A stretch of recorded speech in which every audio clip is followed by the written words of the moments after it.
Chimp chat. We're going to give it just a couple more minutes and let some people sign on. This is set up as a webinar, so we don't have a video and you don't have to worry about being on a microphone. Just know that if you want to communicate with us, you still can.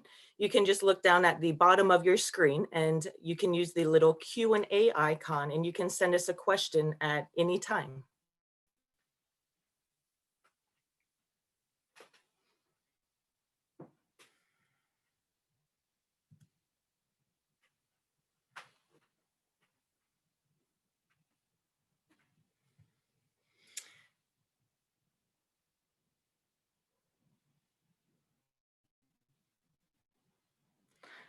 So nice to see so many familiar names popping up. So nice to have all of you guys joining us tonight. We're definitely excited about this webinar series that we've been doing. This is the second webinar of a series. We will have more fun topics coming to you in 2021. If you're not on our event list, you can always get on our website and sign up to be on our event list so that you can get alerts and emails when we have new things coming up.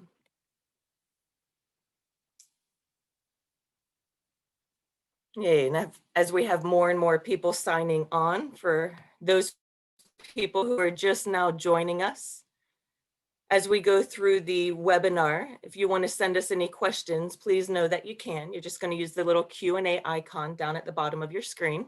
We'll probably hold those questions to the end, but we will make sure that we try to get to all of them.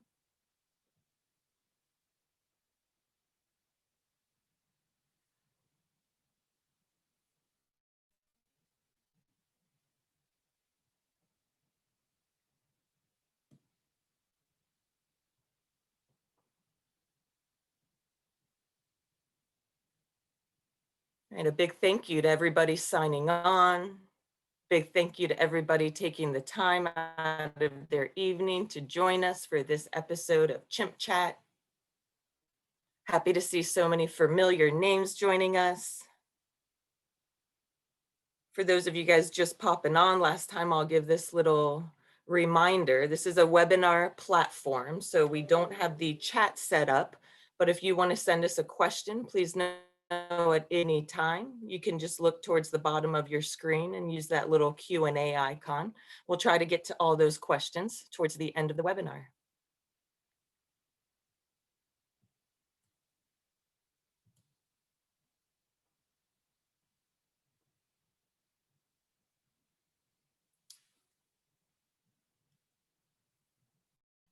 All right, so while we're waiting for a couple more people to log on, we're just going to give you guys a little basic information about us here at Project Chimps. I know from the name, some of you guys are volunteers, some of you guys have probably been to our site before, but maybe some of you haven't. So just a little bit about us. We are a 236-acre sanctuary located in the Blue Ridge Mountains, and we were created specifically to help former research chimps. We're about an hour and a half north of Atlanta in the beautiful Blue Ridge Mountains. Our mission is to provide lifelong exemplary care to chimpanzees retired from research.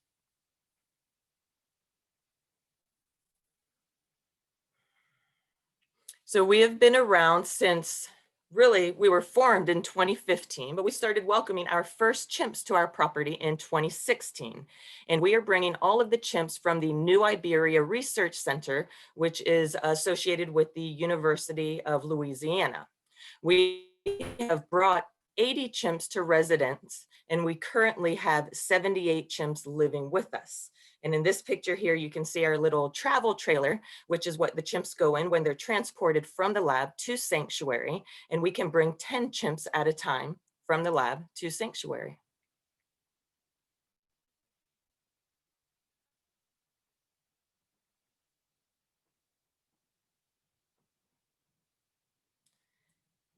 And this next slide is a nice overhead view of our habitat.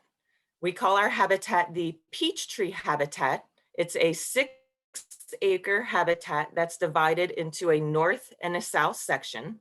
At the bottom, you can see that large building, which is the McGrath family chateau. We have 2 families of chimps that live in that building. And then we have 4 other villas around that each have one family of chimps living in them. We have the Cedar Tree Villa, the Dorothy, Joe, and Tilly Villa, or DJT. We have the Chimps Ahoy Villa, and then we have the Harmony Villa. So altogether, we have 6 families of chimps that are living on site with us right now.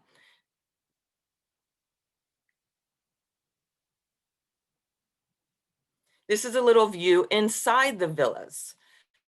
So you can see on the left, there's still a screen mesh that separates all of the caregivers from the chimps. In that picture there on the left is our new veterinarian, Dr. Silver. We're very happy to have her. And you can see a little bit inside. This is the Cedar Tree Villa, and it's the most recent villa that we had some murals painted. So we had some artists come in and paint the walls and really try to make it as pleasing as possible for the chimps. And on the right, you can see some of our facilities team that is inside the chateau, and they're working on creating all sorts of fun structures and different things for the chimps to swing on and climb on, just to give the chimps as many possible choices as they can to run around and interact with each other.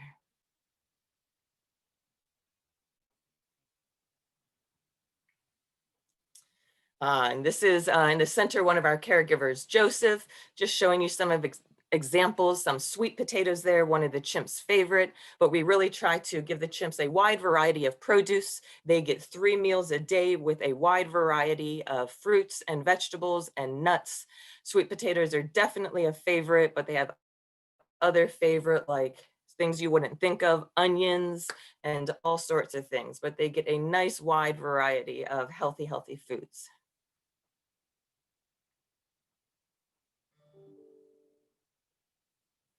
We also really spend a lot of time thinking about enrichment for the chimps. In the wild, chimps would spend about 70% of their time foraging and looking for food. So we think about that.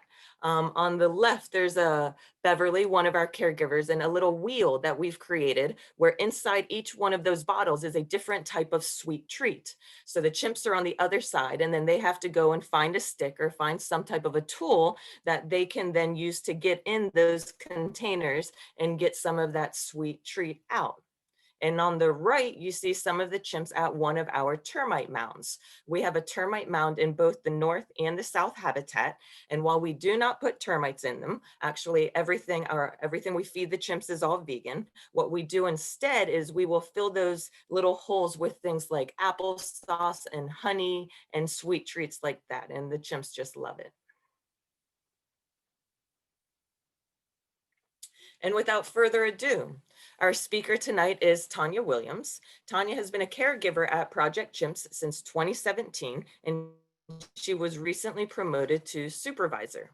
She's been working directly with chimpanzees for over 12 years in both zoo and sanctuary settings.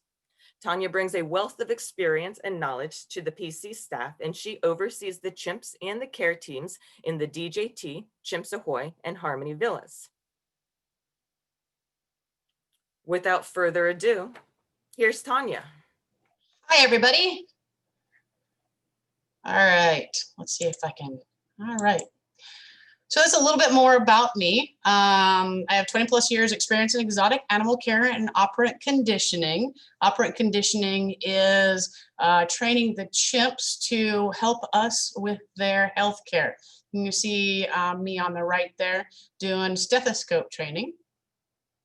So we get them to present their chest, their belly, and their back so that we can listen to it. So we do some of the training for that and present body parts. So it's one of the things that I love the most about it is they can help us help them. I have 14 years experience with chimpanzees now, almost 4 years at Project Chimps. I'll be coming up on 4 years this next year. The coolest thing that I've been able to do here, and I'll explain a little bit more later on why it's so cool, is I've been able to participate in integrating 3 groups of chimps at Project Chimps. The chimps come to us in male and female groups. So they have them separated at the lab to make sure that they don't have babies when not wanted. However, what we have done is we do have, all of our males have had vasectomies, and all of our females do get birth control every day. It is much better for the chimps to be male and female together. It's closer to the wild and closer to natural. And that's what brought me to the sanctuary in the first place, is to help the chimps be as close as possible to the wild without actually being in the wild. I'm sure you'll ask me a little bit later, but I'll go ahead and tell you a little bit now. No, unfortunately, especially chimpanzees that have been raised in captivity, we cannot actually relocate them back to the wild. So unfortunately, that does not, but it's been really, really cool. I'll tell you a little bit about the different chimps later on, but it's been neat to see the dynamics change and the chimps grow, and especially for the males. The males have been able to come out of their shells a little bit and also get some reassurance for some of the females. So you might ask, why chimpanzees? It's one of the things that a lot of people ask me. I've been doing animal care for a long, long time. And one of my previous bosses, when I decided to come to Project Chimps and just work with chimps, she said, there's no way that you're going to be happy working 5 days a week with just one species. And then she came to visit me at Chattanooga Zoo when I was a primary chimp keeper there. And she saw me with the chimps and she realized, okay, so maybe you'll be happy. I plan on working with chimps until I can't work anymore, and then I'll probably observe them. So why chimpanzees? One of the main things with chimps is their intelligence. They are phenomenally intelligent. You can see that in their eyes when they look at you, but the fact that they can use tools, they can solve problems, some of them on an 8th grade level, kind of like humans. Some of them either are smarter, and sometimes I think the ones that don't solve the problems may be the smartest, because a lot of times you'll have one that solves the problems, but you've got a higher ranking chimp next to them that will sit there and wait for them to solve the problem. And then they're like, oh, wait, I get the food. One of the coolest things, especially with the integrations and stuff like that, is the political social manipulation. Chimpanzees do things for a reason. A lot of times we don't know what that reason is, but observing them and watching them and them teaching me about that is something that daily I enjoy learning from them. They have complex social dynamics. Every day there's something different. They have different levels in the group according to dominance. That shifts sometimes, and it will tell you kind of like in the human world. And I know, man, it kind of seems like it'd be a men-run world, but in the long run, the females actually do help pick the higher ranking or alpha male. The other cool thing, and this is very important, but for me, watching the chimps have their relationships is the best, but the meaningful relationships with this care staff is very heartening, and also with the volunteers and any of the tours that come around. It's really, really cool for me to see how engaged the chimps are with the guests and with the volunteers, and to see that smile on the people. And that's a good way to share, you know, my and our passion about the chimps. All right, you get to see Beverly again. This was actually a fishing puzzle that Beverly made. Her and her husband made it. She did have that one that would spin. Some of the chimps figured out that spinning it was a little bit more fun than fishing. So we did have to wind up putting it to where they couldn't spin it. And over here, you'll get to see Armand. He is actually our enforcer at Chimps Ahoy. He had some browse. And you can see him picking his tool. Now you'll notice that I didn't put bottles on all of the holes. And part of that is to also make them think. And sometimes they'll stick the stick in the hole that doesn't have anything. So that keeps them engaged, and that keeps them thinking, well, wait a minute, there's a bottle on the other side of this. So I will get the peanut butter out of this. And he's very happy with this stick and his peanut butter. All right, we have a lot of other types of tool use, as Megan said in the beginning.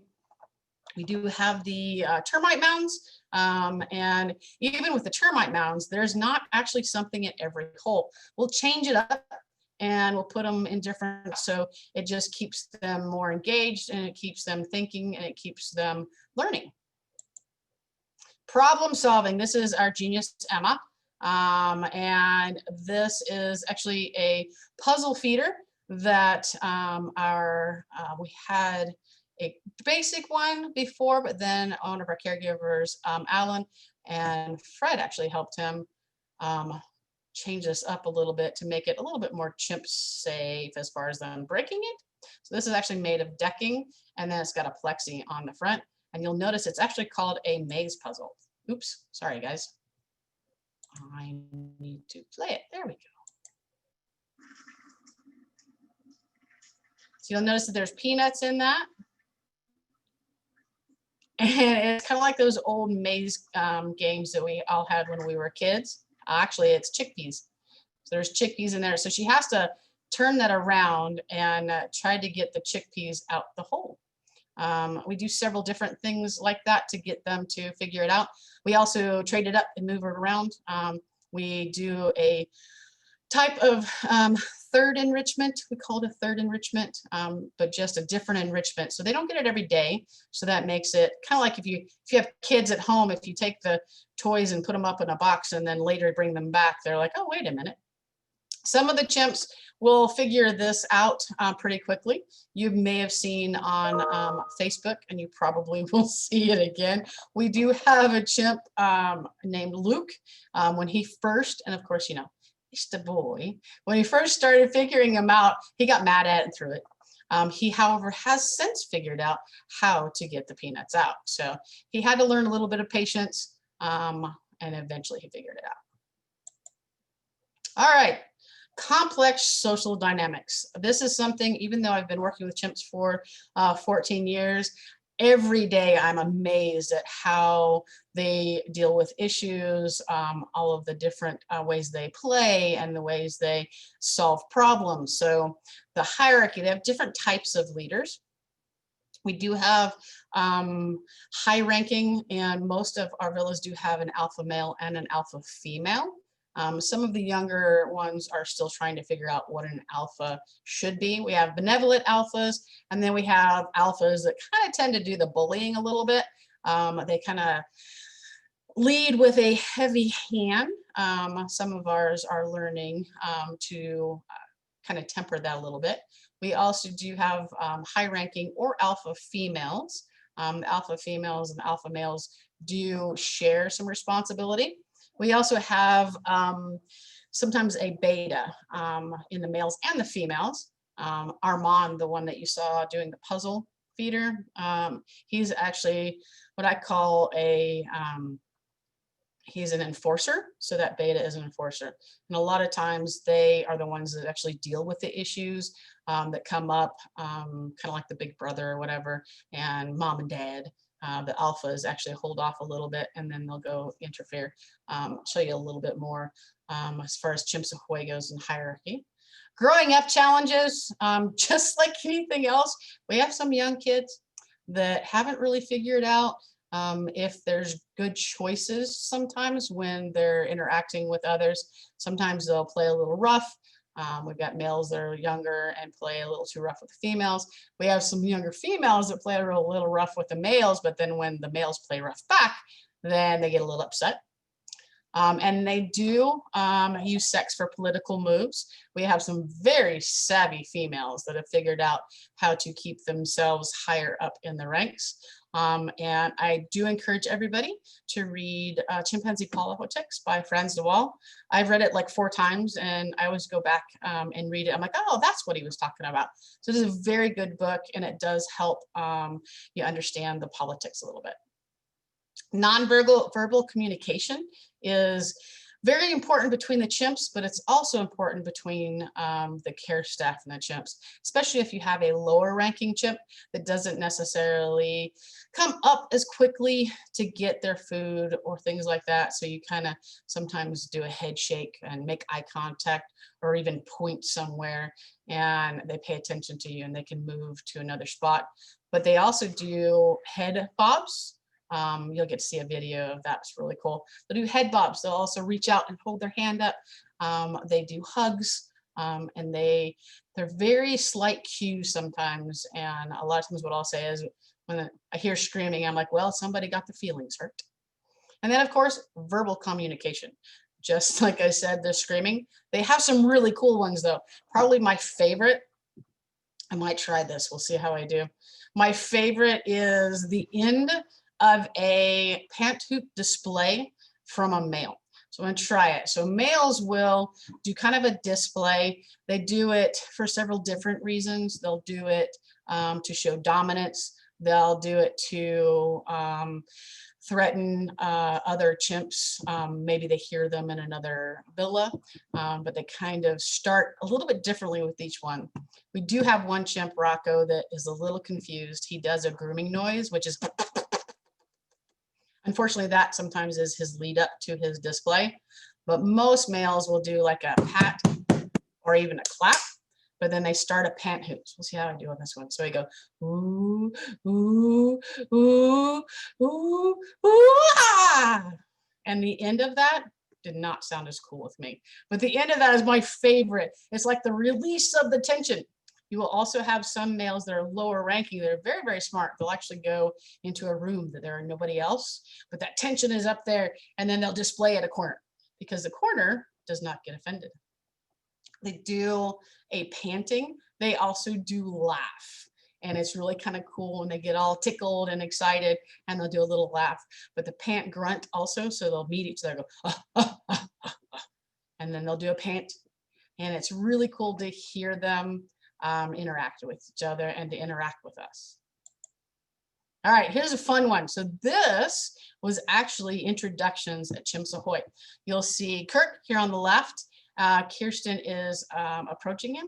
Got a couple others in the back, just kind of playing a little bit. And then Lindsay, all the way back in the right, she is our alpha female at Chimps Ahoy. And this stance is in probably at least 75% of my videos and pictures during introductions. Now, you notice Kirk, excuse me, is looking at his finger. Well, they have a little bit of a brush introduction, so they'll like chase each other and scream. He has a little tiny boo-boo, a little scratch on his finger. But Kirsten here is going to come up and check on him.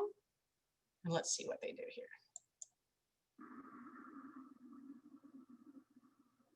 So she's looking at it. It's a little tiny scratch. Now she's going to head bob. She's going to pull his feet. And you see Lindsay over there in the right just observing and making sure that Kirk and the others don't get out of hand. Personalities are amazing, just like humans, but I think even more in depth. There's males versus females, so they each have a different type of personality. Age, so you've got the more mature and then the younger ones, so they have a little bit different. Rank, higher ranking individuals act a little bit differently and have a little bit different personality.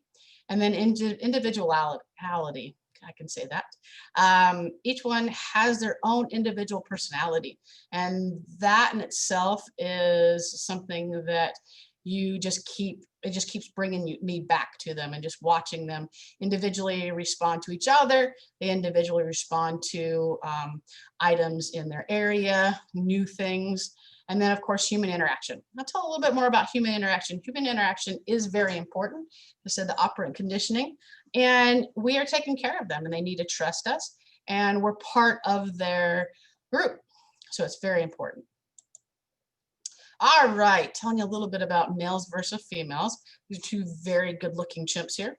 On the left is Anna, and on the right is Marlin. They both deal with things a little bit differently. One of the things that the females had to learn about the males during introductions is males will do something we call piloerect, and their hair is standing on end. And normally for the females, that means they're upset. That means they're either scared or upset. So they'll put their hair on end when they're a little upset. Males will get that stand up, pile erect, and then they hug each other. The females took a little while to learn that because they thought that they were upset. Also, the females kind of stay back a little bit. The males get a little bit more emotional, believe it or not, unless you're a young female. All right, we're going young versus mature. You see a sleepy little Crystal over here. Doesn't she look really sweet? I call her Crystal Pistol.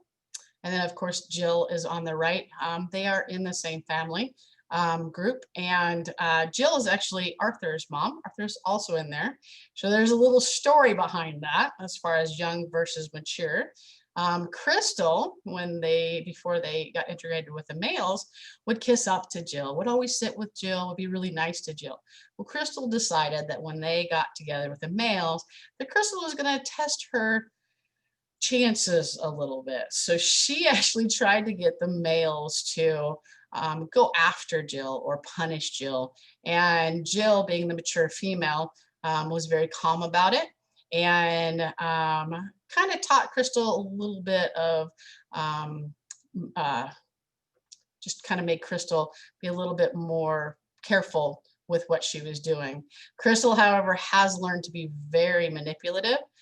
So she still, at this point, tries to get her way a little bit more. But now that they've been together for quite a while, she actually has figured out that she doesn't always get her way. But she's really, really cute, right? All right. Rank, low versus high. These are actually two of our younger females in Chimps Ahoy. Ariel is on the left. She has a lot of the same personality as Crystal does. And then Mandy is on the right. Ariel is high ranking for one of our younger females in that group. And Mandy is a little bit lower ranking. Mandy has learned, though, that if she makes friends with the males and she makes friends with some of the older females or the higher ranking females, then she's pretty much protected. Ariel's still feeling her way. She also kind of has a pistol to her, too. She thinks she's bigger than she is. But also as far as food goes, so Ariel will actually take food out of Mandy's mouth. Mandy has learned to not be around Ariel as much because a rank gives you a little bit of power and also gives you choice on what your food is.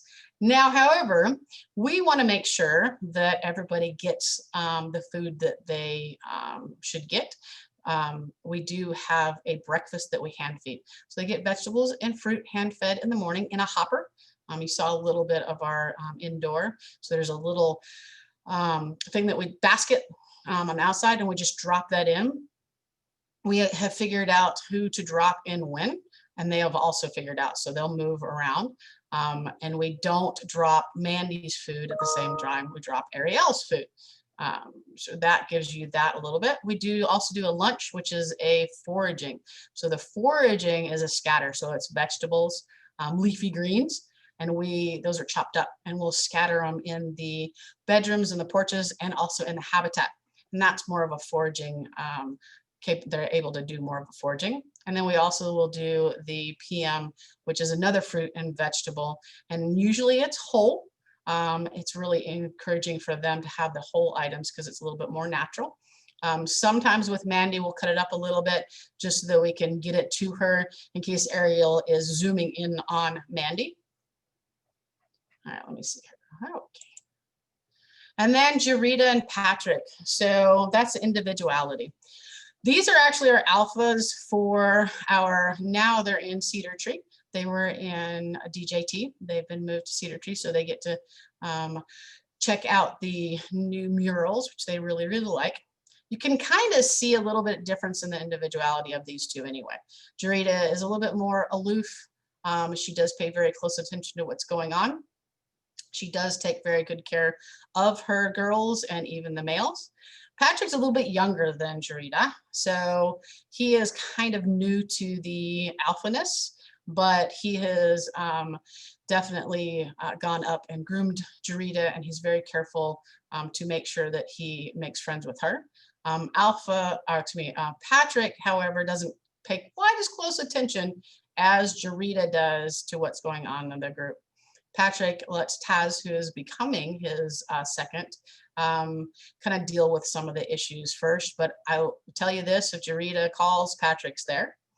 Patrick comes in blazing, and Jarita will just kind of back off a little bit. But I've seen Jarita back off 3 males, because when Jarita is upset, that's the end of it. All right. This is one of the most fun part for the humans and for the chimps, but it's building a healthy relationship with a chimp. A lot of people ask, well, what is a healthy human to chimp relationship and why? So anthropomorphism, I'm sure you guys have heard that. You can read there, it's giving human traits or attributes to animals, inanimate objects, or non-humans. It's impossible to not give those traits to chimpanzees because they're very closely related to us, and they do a lot of the things that we do. When is anthropomorphizing chimps okay? When you pay attention to their wants and needs, and you don't want to do things like say they're sad because they're looking down, or what we would think that a human would be as sad, that doesn't necessarily mean that they are sad. So it's a little bit different in that. You also don't want to give them a tea party, because for a chimp, a teacup is not near as cool as a coconut. So you want to be careful on that. And then what is an unhealthy human to chimp relationship? You saw a picture of Marlin earlier. Marlin came to us very human dependent as far as the relationships. Marlin, when he was with his male, or just the males, would always look for the humans. He would start rocking. He had to have that interaction, and he didn't pay too close attention to his group mates. The cool thing was when we backed that off a little bit, we did notice that. So we were very careful to be careful how much interaction he was getting. We still give him that interaction because that's very important to him, but we would let him get reassured by his group mates. When we did introductions, Precious actually did very well with Marlin. Whenever Marlin would get upset or frustrated, Precious would go hug onto his waist and would make him feel better. And the female started grooming him. And then we got to see Marlin start playing with the females and started playing with the other males. One of the things that we try to be very careful not to do, and it's very hard sometimes, but when they get upset with each other, or they get in an argument, or somebody gets upset, they may come to us for reassurance, but we're very careful not to offer that reassurance because we're not in there. And if you were to give them reassurance in chimp language, reassurance sometimes also means you're gonna back them up in a disagreement. We don't want that to happen. We want them to interact with each other, and they want them to help each other solve problems. This is Holly and Panielle. This is Fred and Kareem. What Fred is doing here is he's doing a tickle stick. That is the only contact, physical contact we have, because obviously chimpanzees can be very dangerous. So you can see there that open mouth. He is actually panting and laughing. So he can tickle him with that. He can also groom him. So Fred will actually make a grooming noise on his hair. So that is an interaction. And that's very important to have that bond, to be able to check and make sure that they are healthy. And it also helps them move for us also, because we need to move them from one area to another area to be able to clean. That is a very positive interaction. But if Kareem was to get a little overzealous, then Fred would know when to back away. We do not want us as humans to be the most important relationship for them. We want their family members to be more important than the humans. And this is wonderful Gregory. He has peanut butter in his hair. So it's their time to live. Gregory turned 40 this year. I'm sure some of you got some of the really cool t-shirts. His name is actually Greg, but look at that face. I mean, I gotta call him Gregory. But that is the whole point of us being here. And that is the reason I came here, is for the chimps to get to spend the rest of their life just being chimps.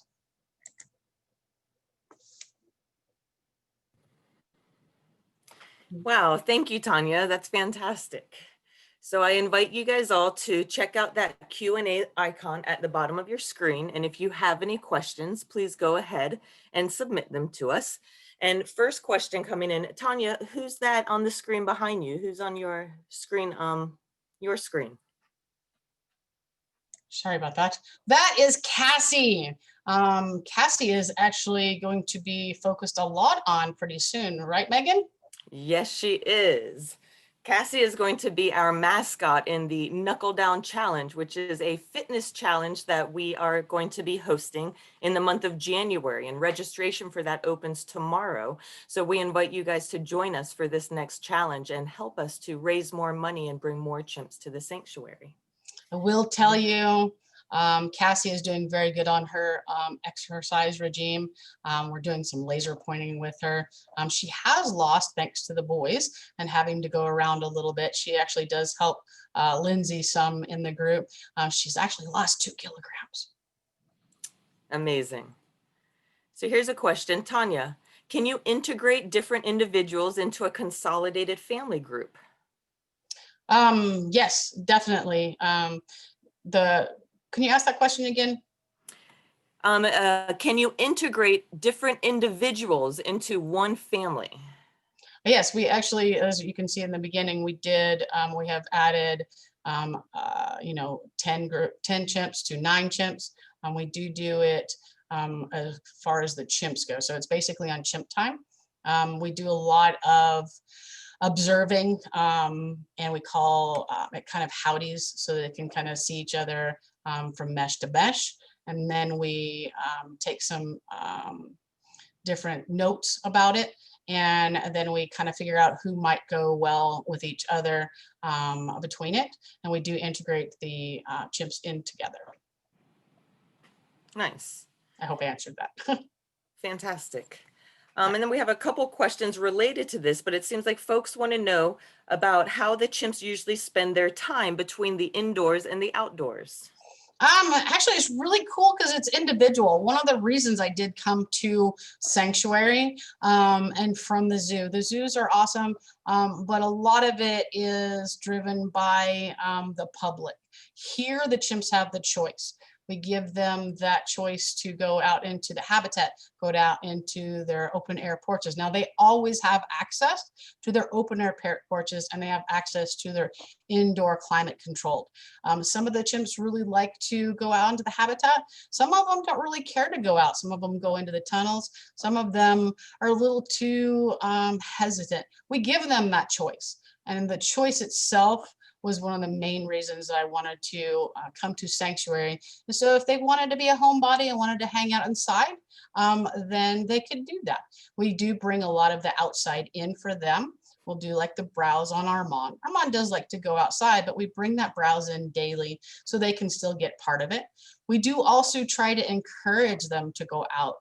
We have a platform at Chimps Ahoy, and that platform is kind of a deck. And some of them like to just sit out on the deck. Nice. So here's a good one. What do you do if the chimps injure each other during play or arguments? Do you ever need to intervene, or do you just let them work it out? It is very important to try to let them work it out as much as possible. I will tell you this, if I could heal as fast as a chimp, I would be so happy. The personalities and the behaviors that they have each other and the social interactions that have each other is very, very important. If they do get in a disagreement and they do injure each other, we do monitor it. We make sure that that injury is not a major one. The vet and our chimp care manager, supervisors, all are monitor that very closely. We try to not intervene. We try to intervene as little as possible, because a lot of times if you were to intervene and you were to move a chimp out of that family unit, then that disagreement was not solved. And if that disagreement was not solved, then when you try to put that individual back in, then that disagreement goes all the way through again. It's very dynamic. Each chimp has a role to play, and they know their roles, and they figure out the roles, and they will communicate with each other. They'll back each other up. And then the other thing is that relationship that they build between each other when they are injured is very strong, and that helps them to build a happy family. Nice. Thank you. Given birth control, do the females still go through an estrus cycle? That is very interesting. As far as a normal estrus cycle, as far as menstruating, no, they do not. But it's actually very interesting in chimps in general. Their hierarchy has a lot to do with what we call a swell. And that is their back end, which kind of grows a little bit. And that is a signal to the males that they are ready to mate. That in a lot of lower ranking females, they can, I don't know what it does inside their body, but they can actually swell a little bit to get on the good side of the males. But they don't actually go through the normal cycle. Wow, fascinating. Do you know whatever happened to the chimps that were abandoned on the island by the lab? Do you know anything about that? The New York blood one? They might be referring to the Liberian chimps. Yeah, Liberian. So New Iberia and Liberian chimps are totally different. I know it sounds a lot alike, but New Iberia is actually not that same one. So the New York blood one was a little bit different. So I am not really sure. I know that they have had plenty of care. So I've had a lot of people. I actually donated too. So nice. So what a great job you have interacting with these animals. How can you volunteer? Do you want to take that one? I could give you a break for a moment and answer that one. Actually, I will take that one a little bit. So interacting with the chimps, like I said, with the human interaction. So watching them is actually really cool. And she can tell you a little bit more about that. But as actually, as far as physically interaction, you can tell them a little bit where that physical interaction is for the volunteers and the tours. So you can go on that one, Megan. Yeah, so we have a wonderful volunteer program. Our volunteer coordinator is Catherine, and she does orientations all throughout the year. I think we do about one a month. And these will continue to go into 2021. So we are always looking for new volunteers. You can get online and find more information about volunteering on our website. And ultimately, you can look at those dates. And we would love to have you join us for a future orientation. And as a volunteer, we have so many different aspects of the sanctuary that you can help in, from preparing the meals for the chimps to helping in our facilities department, helping in our garden, helping on our trails. There are all sorts of different things you can do to volunteer with us. So yes, we would love to have you if you want to volunteer. And I will tell you this, the volunteers, we couldn't do it without the volunteers. Volunteers are awesome. We have different levels of volunteers. Even if you're in the kitchen is actually one of the best places, because the kitchen overlooks our South Peachtree habitat. And there is a window, and the chimps love to come down and sit on that platform and watch the volunteers prepare their meals. And then we also do have amazing chimp care volunteers. After you get to that level, you get to help clean up poop, but you also do get to have a little bit more of a chance to watch the chimps interact with each other and help directly as far as that goes. And I, for one, was a volunteer with us for 2 years before I started working with us. So I obviously loved my experience. Yes, and we have Here's another question. Let me answer. We have also had some volunteers that have wound up being caregiver aides and even caregivers after quite a little while. Very cool. So one more question, Tanya. Okay. Can you tell from their current behavior what kind of trauma that they might have suffered previously in the lab? No, we can't. And I will tell you this, just talking to some of the lab people, they do really, really love the chimps. The caregivers take very good care of them. And I will tell you that all of them here seem to be very happy. They did have any issues before. They have definitely come out of it. I'm sure that you guys can look at the Leo, but Leo's doing really good, and so is Hercules, and integrating in with those multi-male and female dynamics. They are doing really well. Thanks, Tanya. So we know that times have been tough this year, but if you enjoyed this webinar and learning more about our chimps, please consider making a donation or another donation. The McGrath Family Foundation has issued a challenge grant, and all donations will help us unlock a $100,000 grant if received by December 27th. It costs $7 a day to feed one chimp and $3 per day to provide enrichment to one chimp. So for even just $10, you can provide all meals and enrichment activities for one chimp for one day. Or you can consider an annual chimp sponsorship as a gift for $250 or monthly at $23. Donate or learn about other ways to get involved at projectchimps.org. Whatever you can give or do, know that we appreciate you, and we couldn't do this work for the chimps without the support of each and every one of you. Happy holidays from all of your friends here at Project Chimps. We thank you guys for taking the time to join us today. So nice to see some volunteers joining us and some familiar names. This has really been exciting to have you guys join us and ask some really great questions. And most importantly, thank you, Tanya, for sharing all of your knowledge with us. I have a couple fun videos you guys can watch. This is Rocco and Kirk. This is lazy playtime on the platform.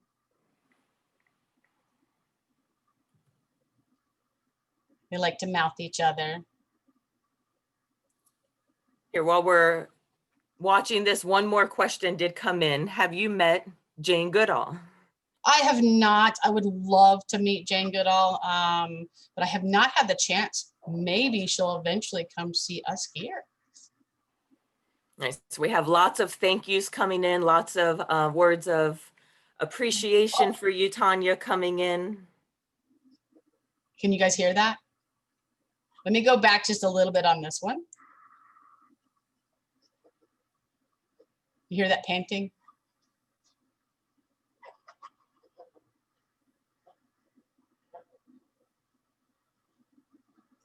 This is that interaction with each other that I just, oh, I had to stop and take a video of this. This was so cool.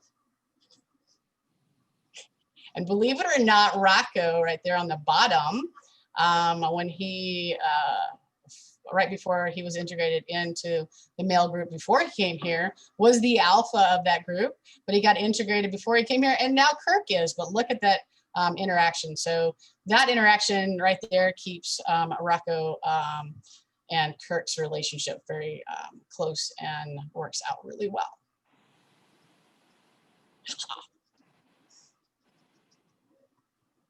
Makes me smile every time I watch it.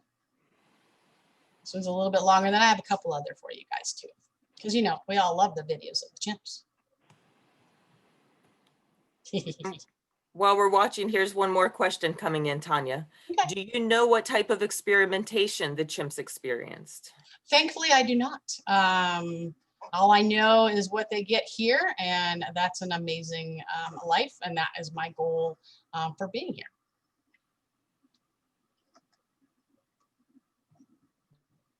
All right. Well, that one was fun. Let's see if I've got another one here. Okay, so this one, I mean, how many of you guys have best friends that will let you suck their thumb? This is Kirsten on the left, and this is Roxy on the right.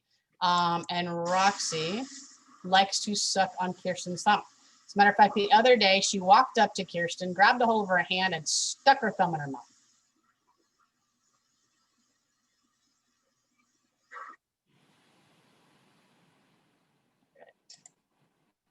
And there we go. Excellent. Well, thank you everybody for joining us. Please, if you haven't done so already, hop on our website, sign up for our event list so you can know when we have the next webinar coming at you, but there will be some more episodes of Chimp Chat coming up. Oh, go ahead. What do you have here, Tanya? Well, if you would like to, if you haven't already, you can click on our Facebook, actually, to visit the YouTube channel. And if you want to know what it is like to be a caregiver, that's me, a day in a life of a caregiver.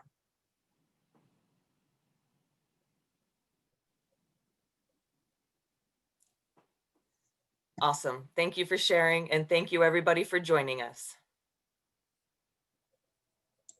Happy holidays and Merry Christmas.